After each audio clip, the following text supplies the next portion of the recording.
Bonjour, mon nom est Vincent Champoux, je suis comédien de la Ville de Québec et dans le cadre de Nous sommes sans public mais nous ne sommes pas sans réplique, je vais vous dire un extrait de la pièce Variation énigmatique de Éric Emmanuel Schmitt.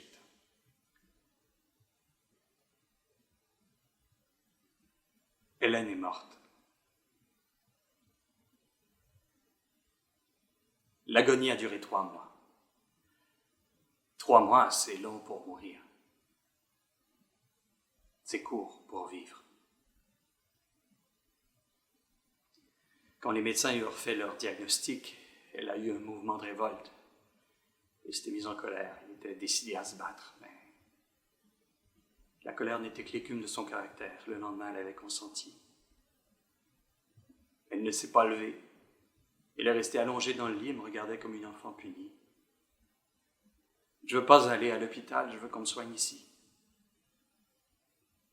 Quand elle disait soigner, c'est un autre mot qu'elle pensait, mais trop dur pour ses lèvres, un mot qu'elle ne prononcerait pas. Les médecins ont accepté et je suis devenu à moi tout seul un hôpital et ses aides-soignants. Je ne vivais plus que dans le souci d'Hélène. Lui donner ses médications, la faire manger, m'assurer qu'elle dormait, lui raconter des histoires, tenter de la faire rire. Je savais que tout cela ne servait à rien, que c'était lutter contre l'inéluctable, mais c'était seulement comme cela désormais que je pouvais encore lui montrer que je l'aimais. Elle recevait cette attention inquiète avec naturel. Il semblait à peine s'en rendre compte.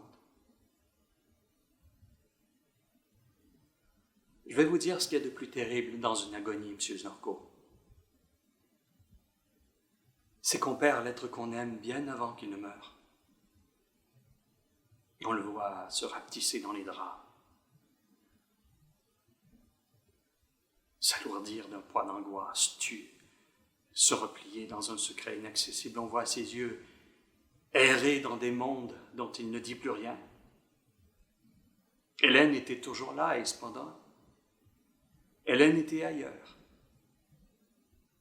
La douleur pour moi, M. Znorko, c'est que parfois, tous mes soins, cette forme désespérée d'amour, ne semblaient plus toucher que de l'indifférence. Les derniers jours ne parlaient même plus. Elle était devenue si légère qu'on avait l'impression qu'elle n'était pas couchée, mais qu'elle était seulement posée à la surface du lit, sans peser, comme un oiseau. Un pauvre oiseau sans aile. Je mettais 2 heures à la nourrir d'une pomme. J'en arrivais à souhaiter qu'elle meure pour de bon et j'avais honte de mes pensées. Elle était entre la vie et la mort et moi entre l'amour et la haine. L'agonie déforme tout et tout le monde, M. Znorko. Elle est morte le jour du printemps. Les neiges fondaient depuis 2 semaines, chargeant les routes de boue. Notre rivière débordait, la circulation stagnait à Nobrovnik et puis, ce matin-là, dans une aube qui pour la première fois montrait la steppe verte, jaunissante, les brins d'herbe qui appelaient le soleil, elle s'est endormie définitivement. Ce matin-là, il y avait des alouettes dans le ciel.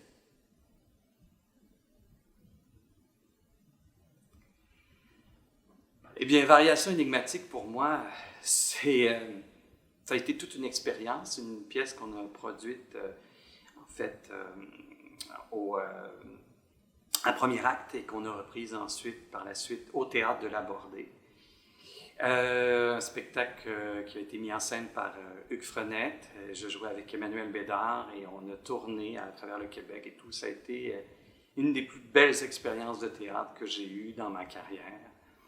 Un spectacle profondément humain, avec plein de revirements. Alors, je ne sais pas si vous avez eu la chance de le voir.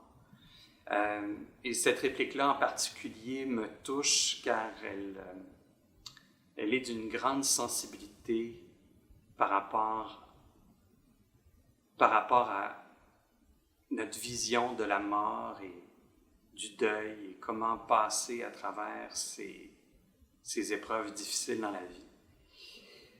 Alors, je tenais à vous le partager, de partager ce moment avec vous, cette